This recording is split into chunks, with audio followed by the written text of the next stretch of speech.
ಎಲ್ಲರಿಗೂ ನಮಸ್ಕಾರಗಳು. ಏನಂತ ಹೇಳಿದರೆ, ನಮ್ಮ ಸಂವಿಧಾನದ ಅಂಬೇಡ್ಕರನ್ನು ನೆನೆಯುತ್ತಾ ಎಲ್ಲರ ಗಮನಕ್ಕೆ ಸೂಚನೆಯನ್ನು ತರುವಂಥದ್ದು ನನ್ನ ಧರ್ಮ. ಅದೇ ರೀತಿಯಲ್ಲಿ ವಸಂತ್ ಗಿಳಿಯರ ಬಗ್ಗೆ ಒಂದೆರಡು ಮಾತನ್ನು ಹಿತನುಡಿಯನ್ನು ನಾನು ಹೇಳಲಿಕ್ಕೆ ಇಷ್ಟಪಡ್ತೇನೆ. ಏನಂತ ಹೇಳಿದರೆ, ಅವನಿಗೆ ಸಾಧಾರಣ ಈಗ 29ರಿಂದ ಒಂದು 30 ವರ್ಷದ ಒಳಗೆ. ನನಗೆ ಈಗ 46 ವರ್ಷ.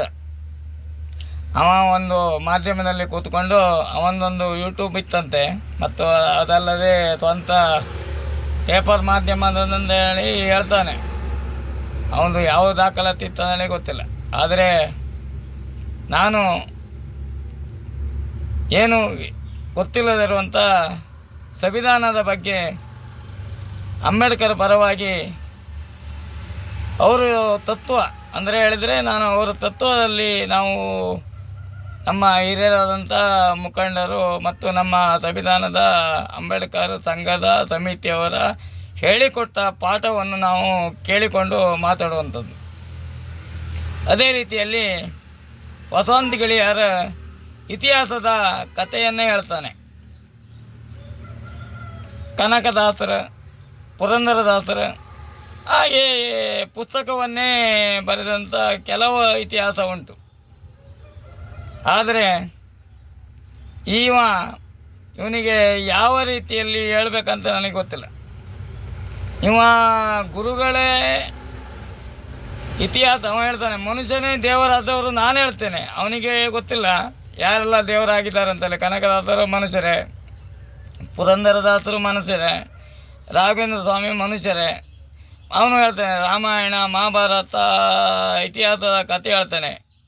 ಅವನಿಗೆ ಅಜ್ಜಿ ಕತೆ ಬಿಟ್ಟರೆ ಬೇರೆ ಯಾವ ಕತೆ ಗೊತ್ತಿಲ್ಲ. ಆದರೆ ನಮಗೆ ಹಿರಿಯರಾದಂಥ ನಮ್ಮ ಬಚ್ಚಜ್ಜ 100 ವರ್ಷ ಬಾಳಿದ್ದಾರೆ.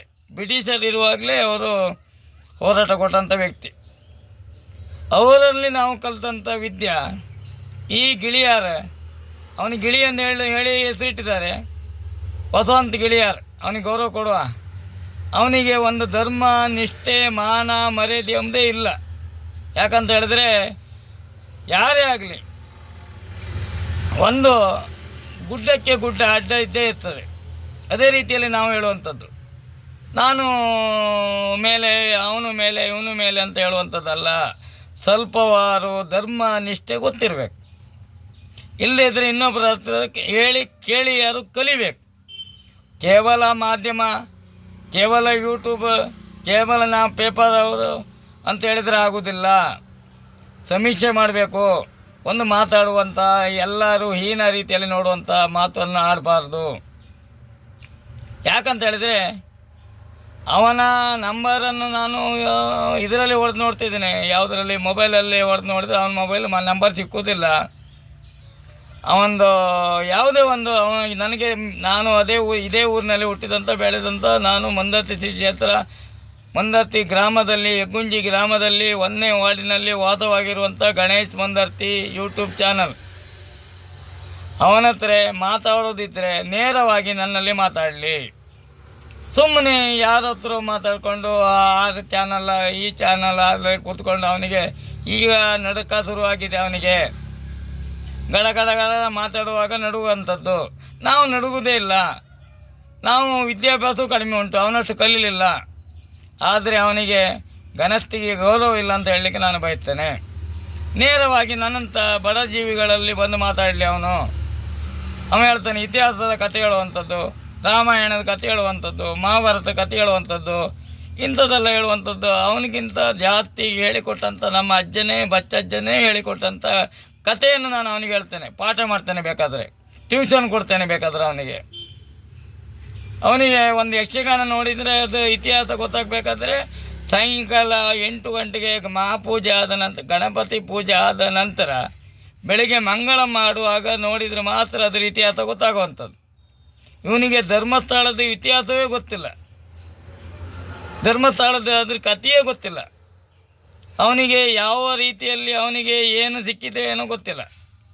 ಆದರೆ ಹೆಣ್ಣಿನ ಪರವಾಗಿ ಅವ ಇಲ್ಲ ಅಂತ ಹೇಳಿದರೆ ಅವ ತಾಯಿಯ ಹೊಟ್ಟೆಯಲ್ಲಿ ಹುಟ್ಟಿದವನೇ ಅಲ್ಲ. ಅವ ಭೂಮಿಯ ಮೇಲಿಂದ ಆಕಾಶದಿಂದ ಕೆಳಗೆ ಬುಡಲ್ ಅಂತ ಬಿದ್ದವರು ಇದ್ದಾರೆ. ಎಷ್ಟೋ ಜನ ನಮ್ಮ ಇತಿಹಾಸದಲ್ಲಿ ವ್ರತ ಮಾಡಿ ಇದರಲ್ಲಿದ್ದಾರೆ. ವರ ಅಂತ ಹೇಳ್ತೇವೆ ನಾವು, ವರ ಕೊಡುವಂಥದ್ದು. ದೇವರು ವರ ಕೊಟ್ಟಂಥ ಮಕ್ಕಳಿದ್ದಾರೆ. ಅವನಿಗೆ ಇತಿಹಾಸವೇ ಗೊತ್ತಿಲ್ಲ, ಧರ್ಮಸ್ಥಳದ ಇತಿಹಾಸವೇ ಗೊತ್ತಿಲ್ಲ. ಅವನಿಗೆ ಯಾವುದು ಬಂದಿದೆ ಅಂತ ನನಗೆ ಹೇಳಲಿಕ್ಕೆ ಆಗೋದಿಲ್ಲ. ಯಾಕಂತ ಹೇಳಿದ್ರೆ ಒಬ್ಬರ ಪರವಾಗಿ ನಾವು ಮಾತಾಡಬೇಕಾದ್ರೆ ಒಂದೇ ಹಣಕ್ಕಾಗಿ ಮಾತಾಡ್ತಾರೆ, ಕೆಲವರು ನ್ಯಾಯಕ್ಕಾಗಿ ಮಾತಾಡ್ತಾರೆ, ಕೆಲವರು ಧರ್ಮಕ್ಕಾಗಿ ಮಾತಾಡ್ತಾರೆ, ಕೆಲವರು ಸತ್ಯಕ್ಕಾಗಿ ಮಾತಾಡ್ತಾರೆ. ಅದೇ ರೀತಿಯಲ್ಲಿ ನಾವು ಹೇಳುವಂಥದ್ದು ಏನಂತ ಹೇಳಿದರೆ, ನಾನು ಮಾತಾಡುವಂಥದ್ದು ನೀವು ತಪ್ಪಿರ್ಬೋದು, ಸರಿ ಇರ್ಬೋದು, ಅದು ನಿಮ್ಮ ಬಿಟ್ಟ ವಿಷಯ. ಇಲ್ಲದಿದ್ದರೆ ನಾನು ನೇರ ಹೇಳ್ತೇನೆ, ನನ್ನನ್ನು ಸಂಪರ್ಕಿಸಿ, ನನ್ನ ನಂಬರನ್ನು ಕೊಡ್ತೇನೆ. ಅವನು ನಂಬರೇ ಕೊಡೋದಿಲ್ಲ, ನನ್ನ ನಂಬರ್ ನಾನು ಕೊಡ್ತೇನೆ, ನೇರ ಕೊಡ್ತೇನೆ. 9036864312 ಎನಿ ಟೈಮ್ ಫೋನ್ ಮಾಡಿ. ಯಾವುದೇ ಮಾಹಿತಿ ಬೇಕಾದರೆ ನನಗೆ ಗೊತ್ತಿಲ್ಲದ್ರೆ ನನ್ನ ಹಿರಿಯರಾದಂಥ ಮುಖಂಡರಿದ್ದಾರೆ, ಅವರಲ್ಲಿ ಕೇಳಿ ನಿಮಗೆ ಉತ್ತರವನ್ನು ಕೊಡ್ತೇನೆ. ಸಂವಿಧಾನದ ಬಗ್ಗೆ ಉತ್ತರ ಕೊಡ್ತೇನೆ. ಅದಲ್ಲದೆ ನ್ಯಾಯ, ನೀತಿ, ಧರ್ಮವನ್ನು ಅವರಲ್ಲಿ ಕೇಳಿ ಯಾವ ರೀತಿಯಲ್ಲಿ ನನಗೆ ಅಜ್ಜ 100 ವರ್ಷ ಬ್ರಿಟಿಷರಿರುವಾಗಲೇ ಇದ್ದಂಥ ಅಜ್ಜ ನನಗೆ ಹೇಳಿಕೊಟ್ಟಂಥ, ನಾನು ಸಣ್ಣ ಮಗು ಇರುವಾಗ 1 ವರ್ಷ, ಇವಾಗ 46ನೇ ವರ್ಷ ನನಗೆ. ಅವನಷ್ಟು ವಿದ್ಯಾಭ್ಯಾಸ ಇಲ್ಲ, ಅವನಂಥ ಮೂರ್ಖನೇ ಇಲ್ಲ. ಇನ್ನು ಸದ್ಯದಲ್ಲಿ ಅವನಿಗೆ ಈಗ ನೋಟಿಸ್ ಬರುವಂಥದ್ದು ಗ್ಯಾರಂಟಿ ಎಲ್ಲರಿಗೂ ಬಂದಿದೆ. ನಾನು ಅಧಿಕಾರಿಗಳಿಗೂ ಹೇಳ್ತೇನೆ, ನಿಷ್ಠೆಯಿಂದ ಕೆಲಸ ಮಾಡಿ. ಸಂಬಳಕ್ಕಾಗಿ ಧರ್ಮ ನಿಷ್ಠೆಯಿಂದ ಕೆಲಸ ಮಾಡಿ. ಇನ್ನೊಬ್ಬರ ಕೈಗೆ ಚಾಚಿ ನೀವು ನಿಮ್ಮ ತಂದೆ ತಾಯಿ ಹೆಸರು ಹಾಳಾಗ್ತದೆ. ಯಾಕಂತ ಹೇಳಿದ್ರೆ ಒಬ್ಬ ವ್ಯಕ್ತಿಯ ಹೆಸರು ಉಳಿಬೇಕಾದ್ರೆ, ಇವತ್ತು ಒಂದು ಸಂವಿಧಾನದಲ್ಲಿ ಅವರ ಹೆಸರು ಉಳಿಬೇಕಾದ್ರೆ ಅವರು ಒಳ್ಳೆ ಕೆಲಸ ಮಾಡೋಕ್ಕೆ ಉಳಿತದೆ. ಒಂದು ಆಫೀಸಲ್ಲಿ ಅವ್ರ ಪಟ ಇರ್ತಾರೆ, ಯಾರ್ದೆಲ್ಲ ಇರ್ತಾರೆ ಅಂತೇಳಿ ಹೇಳಿದ್ದಾರೆ. ಅಬ್ದುಲ್ ಕಲಾಂ ಸಹ ವಿದ್ಯಾಭ್ಯಾಸ ಕಲಿತಂಥ ಅವರಿಗೆ ಸಹಾಯ ಮಾಡಿದಂಥ ವ್ಯಕ್ತಿಗಳೇ ಒಂದು ಸ್ವಾಮೀಜಿ. ಅದೇ ರೀತಿಯಲ್ಲಿ ನಮಗೆಲ್ಲರಿಗೂ ಈ ಕಾಲದಲ್ಲಿ ಭೂಮಿಯಲ್ಲಿ ಬದುಕಲಿಕ್ಕೆ ಮತ್ತು ನಡೆದಾಡಲಿಕ್ಕೆ, ಎಲ್ಲರ ಎದುರೇ 1-2 ಮಾತಾಡಲಿಕ್ಕೆ ಎಲ್ಲ ಹೇಳಿಕೊಟ್ಟಂಥ ವ್ಯಕ್ತಿ ಅಂತ ಹೇಳಿದರೆ ಅಂಬೇಡ್ಕರ್, ಸಂವಿಧಾನ.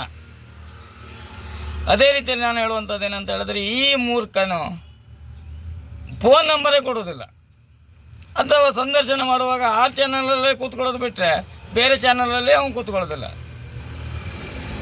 ಆ ಚಾನಲಲ್ಲೇ ಬೇಕು ಅವನಿಗೆ ಸಂದರ್ಶನ ಮಾಡಬೇಕು.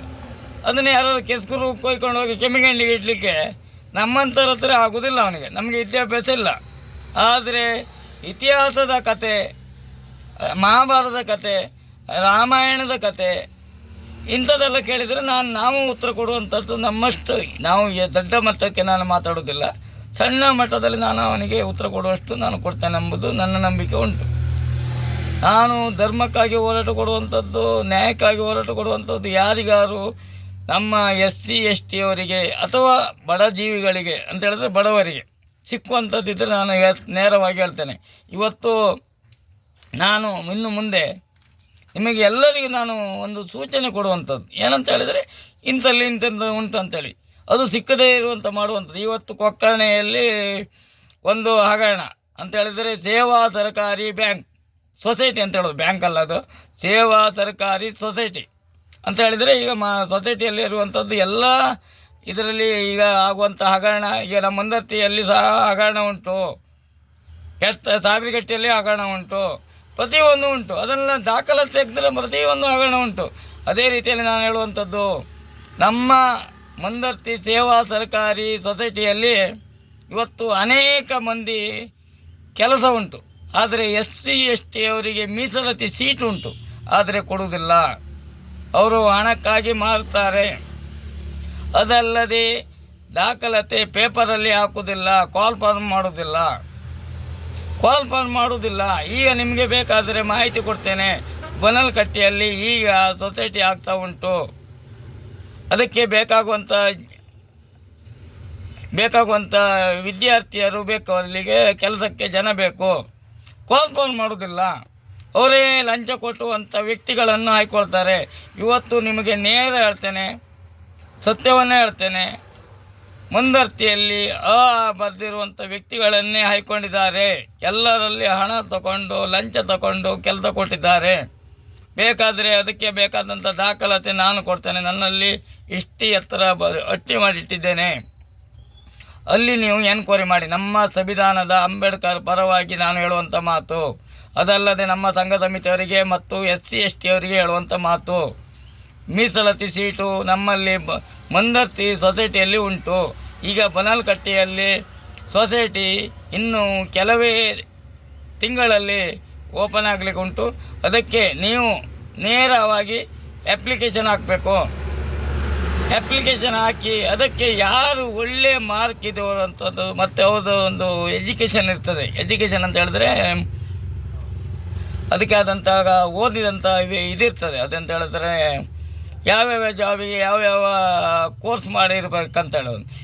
ಇಂಜಿನಿಯರ್ ಕೋರ್ಸ್ ಮಾಡುವಂಥದ್ದು, ಈ ಅಕೌಂಟೆಂಟ್ ಕೋರ್ಸ್ ಮಾಡಿರುವಂಥದ್ದು. ಅದೇ ರೀತಿಯಲ್ಲಿ ನಮ್ಮ ಮಂದತಿ ಸೊಸೈಟಿಯಲ್ಲಿ ಒಬ್ಬ ಮಗನಿಗೂ ಒಬ್ಬ ಬರೆದಿರುವಂಥ ವ್ಯಕ್ತಿಗಳು ಎಷ್ಟು ಜನ ಬೇಕಂತೇಳಿ ನಾನು ತೋರಿಸ್ತೇನೆ. ಅವ್ರದ್ದು ಸಾಧಾರಣ ಒಂದು 8-10 ಈಗ ಸೊಸೈಟಿ ಉಂಟು. ಸೇವಾ ಸಹಕಾರಿ ಸೊಸೈಟಿ ಮೇನ್ ಬ್ರ್ಯಾಂಚ್ ಇರುವಂಥದ್ದು ಮಂದರ್ತಿಯಲ್ಲಿ. ಅದಕ್ಕೆ ಅಧ್ಯಕ್ಷರಾದಂಥ ಗಂಗಾಧರ್ ಶೆಟ್ಟರು ಕಾಲ್ ಫಾರ್ಮ್ ಮಾಡೋದಿಲ್ಲ. ನಾನು ಕೇಳಿದ್ದೇನೆ ಅವರಲ್ಲಿ ನೇರವಾಗಿ. ಅವ್ರು ಹೇಳಿದ್ದಾರೆ ಉದಯವಾಣಿ ಪೇಪರಲ್ಲಿ ನಾವು ಹಾಕಿದ್ದೇವೆ ಅಂತೇಳಿ. ನನಗೆ ತೋರಿಸಿ ಅಂತ ಹೇಳಿದರೆ ಅವರು ತೋರಿಸಲಿಲ್ಲ. ಇನ್ನಾರು ಸಂಘ ಸಮಿತಿಯವರು ಇದನ್ನು ಗಮನಗೊಟ್ಟು SC ST ಅವರಿಗೆ, ನನಗೆ ನಾ ಕೇಳಲಿಲ್ಲ, ನಮ್ಮ ಮನೆಯವರು ನಾ ಕೇಳಲಿಲ್ಲ, SC ST ಅವರಿಗೆ ಮೀಸಲಾತಿ ಸೀಟನ್ನು ನೀವು ನೇರವಾಗಿ ಅಪ್ಲಿಕೇಶನನ್ನು ಹಾಕಿ ಕರಿಬೇಕು. ಎಲ್ಲ ಹಗರಣ ಈಗ ಬರ್ತಾ ಉಂಟು. ಮಂದತ್ತಿಯಲ್ಲಿದ್ದಂಥ ಹಗರಣವನ್ನು ನಾನೇ ಹೇಳ್ತೇನೆ, ನಾನೇ ಸಾಕ್ಷಿ ಅಂತ ಹೇಳ್ತಾ ನಿಮಗೆಲ್ಲರಿಗೂ ಸೂಚನೆಯನ್ನು ಕೊಟ್ಟಿದ್ದೇನೆ. ಅಪ್ಲಿಕೇಶನ್ ಹಾಕಿಯೇ ಕಾಲ್ ಫಾರ್ಮ್ ಮಾಡಿಯೇ ಕರಿಬೇಕು. ಅದಕ್ಕೆ ನಮ್ಮ ಸಂಘ ಸಮಿತಿಯವರು ನಿರ್ಧಾರ ಮಾಡಬೇಕು. ಎಲ್ಲರಿಗೂ ಹೇಳುವಂಥದ್ದು, SC ST ಸಂಘದ ಮುಖಂಡರಿಗೆ ಹೇಳುವಂಥ ಮಾತು, ಕೆಲವೇ ತಿಂಗಳಲ್ಲಿ ಇಲ್ಲಿ ಬನಲ್ಕಟ್ಟಿಯಲ್ಲಿ ಸೇವಾ ತರಕಾರಿ ಸೊಸೈಟಿ ಓಪನ್ ಆಗಲಿಕ್ಕೆ ಉಂಟು. ಅದಕ್ಕಾದಂಥ ಕೋರ್ಸ್ ಮಾಡಿದವರನ್ನು ಅಪ್ಲಿಕೇಶನ್ ಹಾಕಿ ಅದಕ್ಕೆ ಯಾವ ಅಕೌಂಟೆಂಟ್ ಓದಿದವರೇ ಆಗಬೇಕು. ಇಲ್ಲದಿದ್ದರೆ ನಿಮಗೆ ದಾಖಲಾತಿ ಕೊಡ್ತೇನೆ. ಮಂದತಿ ಸೊಸೈಟಿಗೆ ನೀವು ಬನ್ನಿ, ಅಲ್ಲಿ ಇಲ್ಲದೆ ಹಣ ಕೊಟ್ಟು ತಗೊಂಡಂಥ ವ್ಯಕ್ತಿಗಳನ್ನು ತೋರಿಸ್ತೇನೆ. ಎಷ್ಟು ಜನ ಬೇಕಂದ್ರೆ ತೋರಿಸ್ತೇನೆ. ಅವರ ಇಡೀ ವಠಾರದಲ್ಲಿ ಒಂದು 8-9 ಬ್ರ್ಯಾಂಚ್ ಉಂಟು. ಮುದ್ದುಮನೆಯಲ್ಲಿ ಉಂಟು, ನೆಡೂರಲ್ಲಿ ಉಂಟು, ಕಾಡೂರಲ್ಲಿ ಉಂಟು, ತಿರುಮುರ್ಕೆಯಲ್ಲಿ ಉಂಟು. ಈಗ ಬನಲ್ಕಟ್ಟೆಯಲ್ಲಿ ಓಪನ್ ಆಗ್ತದೆ. ಇದಕ್ಕಾದರೂ SC ST ಅವರಿಗೆ ಮೀಸಲಾತಿ ಸೀಟನ್ನು ಕೊಡಲೇಬೇಕು ಅಂಥೇಳಿ ನೀವು ಹೋರಾಟ ಕೊಡಬೇಕಾದಂಥದ್ದು ಮುಖಂಡರು. ಯಾರಂತ ಹೇಳಿದರೆ ನಮ್ಮ ಸಂಘ ಸಮಿತಿಯ ಮುಖಂಡರು. ಇದನ್ನು ಗಮನವಿಟ್ಟು ಕೇಳಬೇಕು. ಯೂಟ್ಯೂಬ್ ಚಾನಲ್ ಗಣೇಶ್ ಮಂದರ್ತಿ ನಿಮಗೆಲ್ಲರಿಗೂ ಒಳ್ಳೆಯದನ್ನು ಆಗಲಿ ಅಂಥೇಳಿ ನಮಗೆ ಸಿಕ್ಕುವಂಥ ಯಾವುದೇ ಉದ್ಯೋಗ ಇರಬಹುದು, ಯಾವುದೇ ಕೆಲಸ ಇರ್ಬೋದು, ಅದು SC STಗೆ ಮೀಸಲಾತಿ ಇರುವಂಥ ಸೀಟ್ ಇನ್ನೊಬ್ಬರಿಗೆ ಕೊಡಲಿಕ್ಕೆ ಬಿಡಬಾರ್ದು ಅಂತ ಹೇಳುತ್ತಾ, ಜೈ ಹಿಂದ್, ಜೈ ಕರ್ನಾಟಕ, ವಂದೇ ಮಾತರಂ, ಜೈ ಹಿಂದ್.